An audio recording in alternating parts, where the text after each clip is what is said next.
So this upcoming Monday, a week from yesterday, will be 10 years officially since the post-Sonic Genesis, post-Worlds Collide, the soft retcon reboot retcon, whatever you want to call it, in Archie Sonic occurred. Basically, this one right here. This is the trade paperback for the Reboot Retcon, reboot, soft retcon, known as Countdown to Chaos. And it's hard to believe it's going to be 10 years since this happened.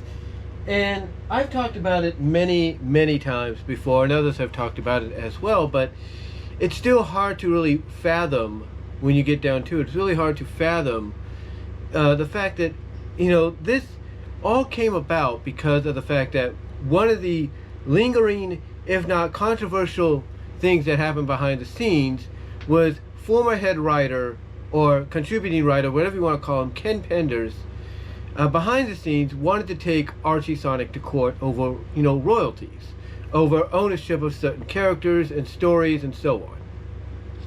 And, when you look back on it now, it's kind of hard whether or not to believe whether or not he lied, because more proof apparently has come out over time that maybe he wasn't being so honest about, hey, this is my character, this is my story, I'm going to take ownership, I'm going to take claim for it, and all that.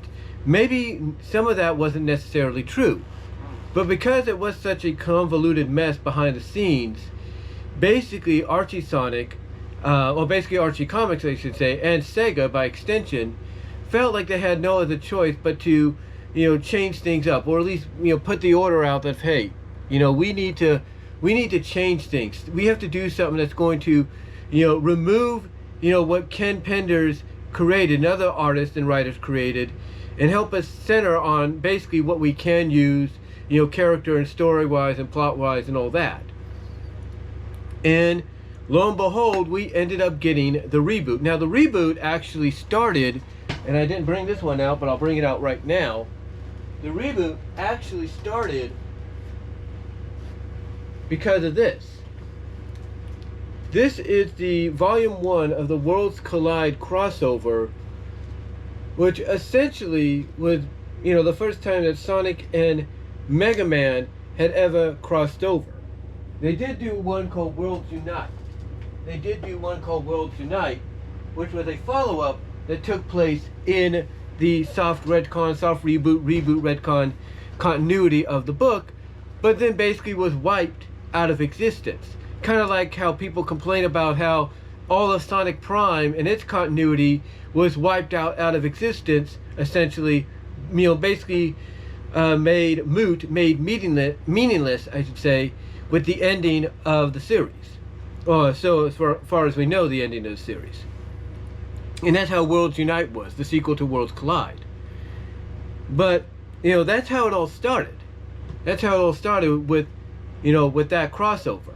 And that crossover was a result of Eggman Robotnik doing another Super Genesis wave, but this time in conjunction with Dr. Wily for Mega Man. Now, the first time he did a Genesis wave, of course, was basically right here. I'm going to pull it out right now. Was essentially right here. This was the first time he did it, and of course it led to this one big moment that nobody ever liked, nobody ever cared for, and that was this moment right here. Nobody ever really cared for that because they felt like basically it was a slap in the face of the character. And basically how this all began and everything was, of course, with, this is 225. This is actually 225 that they added into the book. Issue 225 right here, or at least the ending of 225. The ending of 225, if you will. And basically, this is what happens to Sally in the original story. This is what happens to her, and then that's the result. That's the first time it occurred. That's the first time the Genesis wave occurred. So that's the first time we ever saw, that's the first time we ever saw the Genesis wave in any shape or form, I should say. But why was it brought into existence? Why was it brought into existence, you might ask? Well, one, originally it was basically done to help celebrate and kind of give a reason to lead into what's known as the Genesis arc, to celebrate the 20th anniversary of Sonic as a franchise. But it was also done basically in story because Robotnik, Eggman, previously had gone insane. He had tried to beat Sonic so many times he couldn't, he failed. And basically what happened at the end of the 175 to 177 anniversary arc, where we saw the return of New Mobotropolis courtesy of Nicole using what was left of the Nanite City to grow it like that. Look it all up on Google and other Sonic fandom wikis and you'll see what I'm saying about, or you see what I'm talking about. And basically to get to the point here, after the 175 three-parter, which concluded in 177, Eggman started to lose it. He started to mentally lose it because it seemed like everything he'd come up with to try to beat Sonic was blowing up in his face. And in issue 200, at the end of that, he just went insane. He went crazy, he went insane, and that led us into what was known as the Iron Dominion arc, which ran for about a year. And it was during that arc that Eggman, after escaping his original rubber room imprisonment by Snively, he got imprisoned again by the Freedom Fighters in New Mobotropolis, and it was there where he basically got his sanity back when he realized, wait a minute, the reason he couldn't beat Sonic is an instrument of chaos. He's a constant of chaos. In other words, he's unpredictable. So he basically got his sanity back by realizing the only way he can eliminate that is to basically rewrite things, take away that constant of chaos, if you will. And that's how that Genesis wave right there in the Sonic Genesis trade paperback, came to be. Now, with that said, how does this all connect? Well, like I showed you at the end there of issue 230, which concluded the entire arc, the Genesis arc, if you will, Sally sacrificed herself to robotization and became Mecha Sally. And then for basically, hold on for a sec. Sorry for the interruption, but that was my mom calling up, checking up on things. But essentially that's how Mecha Sally came to be, when Sally roboticized herself, or allowed herself to be roboticized at the end of that to save the world from the World Global Roboticizer. Not in storyline realizing, oh, she's going to get weaponized, later down the line. But, how this all ties into what we got here with, Countdown to Chaos, the soft retcon of Reboot.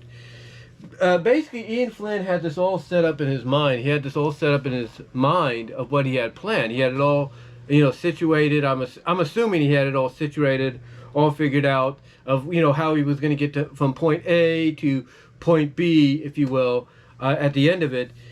But behind the scenes, as I mentioned, that's when everything went, off the rails, because the timing of it couldn't have been more worse, if you will. And what happened, essentially, long story short, because everybody's talked about this, from myself to Game Apologist to the Sonic Show to Mega Beatman to Linkara to Cyberpunk Jordan, everybody that does videos, reviews, discussions, on this comic series has all basically talked about this. But essentially what occurred is that, if you believe a word Ken Pender says, he was at a convention with his family, and when he was gone doing something, his family got approached by someone with the idea to use his characters in the game Sonic Chronicles, or at least use his ideas. And, Penders wasn't made aware of this, or something to that extent. Like, somebody wanted to know, how he made, these characters, what ideas he used, or what, something. You have to look it up online. The whole thing's online if you want to, look it up. Just Google it. But anyway, long story short, word got to Penders that, his characters were being used in the game, or at least his ideas, for the characters were being used. That's how the Dark Brotherhood, easy for me to say, came to be in the game. And when you look at it, and everybody is in agreement with this, that's basically the Dark Legion created by Penders. And that Shade is basically the equivalent of Julie Sue. And basically, this is where Penders got really upset. It's like, to him, Sega and BioWare and EA, they didn't have his consent to do this. And there's even speculation that Archie gave the okay or something. Again, long story. You can look it up online. It's all there to see. So Penders took Sega, took BioShock, and all of them to court. I don't know if that got settled or not. I think that got settled out, or it got dropped or something. Not really sure, because too much like he said, she said kind of stuff. And then came Archie, and Archie was reissuing through the graphic novels and the Sonic Digest, which you could buy at grocery stores as well as comic book shops. Like I said, the trade paperbacks, the graphic novels and such. They were reprinting a lot of his works. They were reprinting all of his works, like Mobius years later. They were reprinting, this work, that work, if you will, and all in archive form as well as in digest form. And this did not sit well with Penders. This did not sit well with him. I mean, these digests right over here, I don't know if you could see them very well that I'm pointing at. Some of those that were given to me by Frank Hill, contain a lot of the stories that not a lot of them, but contain some of the more prominent stories that he wrote. And Penders wasn't too thrilled with this. And I think another artist or writer that had worked previously, on the comic, had, gone to court with Sega. They had basically, not Sega, but gone to court with Archie to get the rights to their characters and such or something. And that kind of inspired his idea, I think even at the behest of his wife or his family members, but, kind of inspired him to try to gain ownership or at least get royalties for the republication of his stories. I mean, even the Knuckles archives that they released, post Ken Penders, it mostly involved a lot of what he wrote, and it didn't thrill him. It didn't really thrill him that much. In fact, if you look at some of the archives that, republished Endgame, which was written by him, he wasn't too thrilled. He wasn't too thrilled with that either. Unless the only time that, Endgame got republished in any manner, was when he was on board, and they were doing these Sonic Super Specials, and he wanted to republish it under a director's cut, kind of take, everything he wanted to originally put into the story at first, instead of separating them into separate pieces. Like, we have a story B, a second story in one of the issues that talks about how Bunny and Antoine escaped from the down under prison camp and such, and got back to Robotropolis, Knothole, and all that. He wanted to gather that along with some other ideas that he couldn't do, like an extended fight version of Hershey against Drago, and he wanted to basically have something to bring that all together. And the only time, like I said, that Endgame, at least the 50th issue, which was the finale, the climax of Endgame, got republished, was when he was on board, and that was doing a Sonic Super Special. But everything else after he left, got republished apparently without his consent, without his permission, that involved his stories. So, long story I know I say this a lot here, but a long story short, he basically went to court. He threatened to take him to court, or he did go to court with them. And the judge basically, according to what Linkara said, in his when he was doing the review of Sonic Super Special number 7, which was a crossover with Image comic superheroes, the judge basically had the quote of, "Well, this is a fine mess you got yourself into," the judge wasn't wrong. The judge wasn't wrong, of saying that, well, this is a fine mess, you got into, because it was. It was very convoluted. I mean, Archie Comics said that Penders had no right to sue them because they had documentation that he had signed. Penders denied it. Archie Comics couldn't find that documentation, and the only documentation they had was photographed, and I guess legally they couldn't use that. I thought honestly they could. I thought they could use any kind of evidence that showed that somebody had signed. Maybe I'm wrong, but they couldn't legally use it. So Penders, at the end of the day, got ownership of his characters. He got ownership of the Echidna characters, Julie Sue, Hershey the Cat, Jeffrey St. John, you name it. And any other character that was not created by him, but created by somebody else that obviously didn't mind those characters being used, was also taken out just in case, Archie would have to, no, I wouldn't say Archie would have to, but just in case, Archie, well, I wouldn't, okay, what am I trying to say here? Hold on. I'm doing this without a script. I'm doing this on the fly, without bullet points too. But basically, any other character that was there, that was created by other artists, I should say, were taken out just in case, Archie would have to deal with, potentially other lawsuits or, and all that, other settlements that they didn't want to go through. They didn't want to deal with. So characters like Fiona Fox, gone. Mina Mongoose, gone. Even though Ken Penders never created them, they were created by other artists. They were taken out because, like I said, Archie, they were taken out just in case, so Archie and Sega, I should say, wouldn't have to deal with this, clusterfuck, if you will, of a mess. Excuse my language, God. But clusterfuck of a mess. And that essentially is what led to Countdown to Chaos being made. And what led to Worlds Collide, the Sonic Mega Man story, in my opinion, being pushed up from a later release. Because I think that was being, honestly, was being pinned for a later date. Or being planned out and pinned for a later date. But it had to be pushed up and basically had to be, I guess you could say, rewritten, if you will, creatively to tie in with the reboot, the soft reboot, soft retcon, whatever you want to call it, that became Countdown to Chaos. And you could definitely tell, something was, on the rise. Something was coming, if you will. Something was coming, something was on the rise and all that. Because what happened is that one of the issues that was part of the whole Mecha Sally, World Tour II, Death Egg Mark II story arc, if you will, the Mecha Sally story arc, whatever you want to call it. I look at it like World Tour II, Mecha Sally, Death Egg Mark II arc, if you will. If you would notice in some of the issues that were leading up to 247, which this basically all ended with on another Genesis Wave reset that led into the crossover, with Mega Man. Basically, there were some edit changes that had happened that caused the book, or caused certain elements and characters to be removed, from the issues they were meant to be in.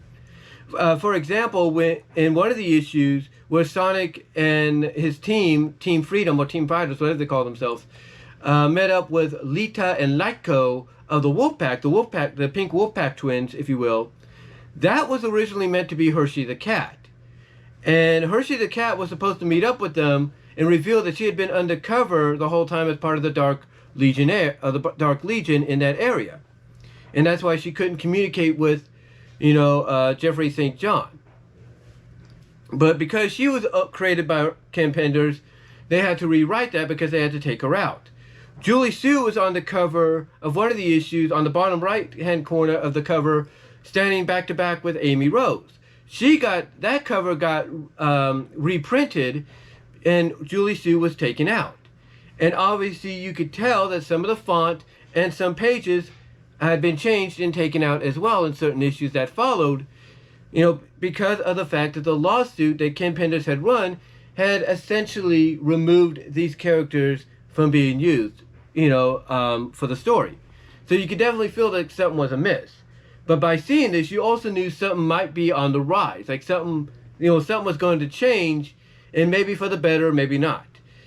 And when word got out that we were going to get the Mega Man Sonic crossover starting basically with 248 of the Sonic the Hedgehog comic, that's when you knew something was up. And the end of 247 basically gave us that.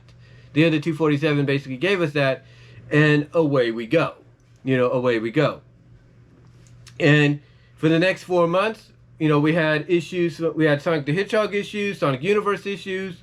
We had the Mega Man issues. We had 3 comics, not 4 at the time, but 3 comics that basically led us through this crossover until we got to the ending of it, which basically set up a Countdown to Chaos, because how this came about is at the end of the crossover, you know, both Sonic and Mega Man went super. Mega Man was able to restore his world, his reality, his timeline, you know, perfectly. He was able to set things right. And just when Sonic was about to do it, Eggman basically, you know, rams right into him with what's left of the Wily Death Egg, or whatever they called it, basically telling Sonic, if I can't have the universe my way, you won't have it at all. Him basically in story, you know, basically the way what Eggman is telling Sonic in the story that that basically gets us into Countdown to Chaos, is he's saying, hey, I'm not going to let you reset the world unless it's reset the way I want, and you're gone. You're out of the picture. Or something like that. And that's what led us into Countdown to Chaos. That's what led us into Countdown to Chaos. And basically in this story arc, if you will, everybody, I mean, the whole world is reset. The whole world is reset, and they can't, and basically even Tails, with the exception of Sonic and Eggman and Cubot and Orbot, Tails, Knuckles, Amy, who are all part of the crossover with Mega Man, you know, even Rouge and Shadow don't recall the previous continuity. They don't remember the previous world.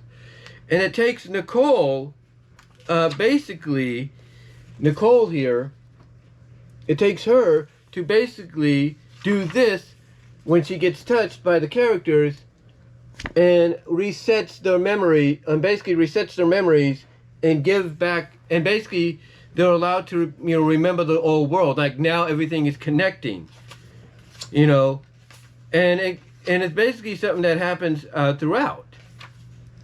It's something that happens throughout. You know, the next one that gets it is Rotor, and I think that one's coming up here soon. Yeah, Rotor gets it. Hold on for a second. Yeah, Rotor gets it right there. And then after him, Antoine gets it. And then after Antoine, you know, Bunny gets it. Bunny gets, gets her memories back. And then both Amy and Sally get their memories back. And Sally, essentially, everybody has talked about, gets the worst of it because she realizes, you know, what she did. And in my opinion, I think this was her realizing that, yeah, maybe allowing herself to be roboticized to save the world might have been a good thing, but that maybe she should have realized, oh, wait a minute, Eggman might take advantage of that. You know, maybe she's realizing in the old world that wasn't such a good idea. But like I said, originally when I was reading this, I said, as I previously mentioned before the phone rang, Nicole was going to be the Deus Ex Machina because of the way she was restoring everybody's memories. I mean, it all started with Nagus, believe it or not. He got his memories restored when he touched her. So basically I said, oh, she got infused. I mean, I read this and I was like, oh, she got infused with the Genesis wave. She got some of that Genesis wave put in her, or something like that, and she basically was using it to restore everybody's memories so that she could be restored, because basically she had been misfunctioned or something like that. And it was all thanks to Nagus. Nagus, I think he was shaking her or something like that. He was shaking her and all that, and he basically shook her. He was basically ordering her to tell him something or give him something. She wouldn't do it specifically the way he wanted, and he basically touched her, got the memories back, and then threw her down, kind of shorted her out a little bit. And then every time she restores the memories, you know, she gets restored herself. And she's able to figure out, along with Eggman, that, yeah, basically the world got screwed up. The world got screwed up. But what this really is, but really what it was, Countdown to Chaos, was, you know, it was I guess you could say it was a fresh start. You know, a fresh start to avoid everything that was going on behind, that had happened behind the scenes. To basically avoid everything going on. you know, and you know, to say that when you look at, you know, what occurred afterwards, you know, the story arc that happened afterwards, the basically the Shattered World, Sonic Unleashed, Panic in the Sky arc. I have to say that, you know, despite how we might have felt about the Mecha Sally arc, I wasn't too thrilled with it. I wasn't a fan of it. Despite how we feel, how, you know, this all came about, you know, if you didn't like it, and I'm sure a lot of people didn't like it. I mean, I didn't. You know, honestly, when you really get down to it, you know, give Ian Flynn, whether you like the guy or not, give him and his team credit. They actually bounced back pretty well here. I mean, they gave us some decent stories, you know, that, you know, help, you know, move things along, help reestablish who the characters were, and also set up, you know, set up the importance as to why, you know, they had to, you know, get the world back together and everything, and also kind of put in some interesting plot points there, like, you know, like Sonic and Tails and the rest of the characters realizing that, yeah, they have the memories of the old world still with them, but those are slowly being replaced by the new ones. And so you definitely get that conflict of, yeah, they remember certain things from the old world, but that's slowly starting to fade away in favor of the memories of the new world. So, you know, a little bit of conflict, a little bit of a plot element there that was actually nice to see. And again, there were a lot of good things that came out of it. So give credit where credit is due there. Because one of the story arcs I liked that came out of it was Spark of Life. And to me, whether you liked it or not, I thought it was good. I thought it was a great story arc for Nicole. You know, great full circle moment for her. Really enjoyed it. Thoroughly, really enjoyed it. And, you know, I was hoping we'd get more of that, but unfortunately the comic came to an end due to cancellation and everything. I don't think it was due to sales and all that. I think sales were good. I think it's just because of what happened afterwards, like the aftermath and everything, you know, of the lawsuit that basically threw a lot of things out of flux, you know, caused a lot of, you know, changes to be made, you know, a lot of plans to be altered, a lot of stories to be fast forwarded, you know, pushed, you know, to the forefront instead of, you know, instead of being held on for the original release date. You know, I think that a lot of that had to do with I think that had to do a lot with the comic being canceled, because honestly, I think Archie and Sega, you know, they didn't want a chance, you know, another lawsuit coming down the pipeline. But yeah, basically that's how going on. But basically, it's going to be a decade this upcoming Monday, you know, since, you know, Countdown to Chaos, the soft reboot retcon came to be. And again, what's funny about this is now you look back on it, and it's like, was Ken Penders telling the truth when he basically made this lawsuit come to be of ownership over certain characters and stories and elements, you know, in the book? Or was he just doing it for money? Was he just doing it for money because the project that he was working on then and still is working on now to this day, the Lawsuit Chronicles, you know, didn't have the funding that he was hoping for, and now I guess he has the funding or something to make it happen, or make some part of it happen in some capacity. You know, now you look at that and you're like, was he telling the truth, or was he just needing money and he just came up with, you know, lies and everything? Because again, there apparently is evidence that he wasn't telling, you know, everything. He wasn't completely telling the truth to everybody, including the courts. But somehow, I guess the courts are like, look, you know, we're washing our hands of this. This is a mess, you know. But apparently, I guess he took it to other courts, and the other higher courts were like, well, you know, we do agree with the other judge. This is a mess, but there's too much evidence in Pender's favor to, you know, not, you know, give it, you know, to not allow him to win this lawsuit and everything. But again, apparently there's a lot coming out now that kind of shows that maybe he wasn't being truthful. But yeah, that's historically, believe it or not, how you know, historically, and as convoluted as it may sound, that's how this came to be. That's how this story, this reboot, this retcon, Countdown to Chaos, came to be in the long run.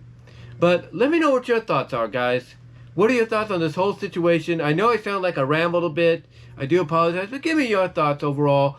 What did you think about this when it first happened a decade ago? What are your thoughts about it right now, currently?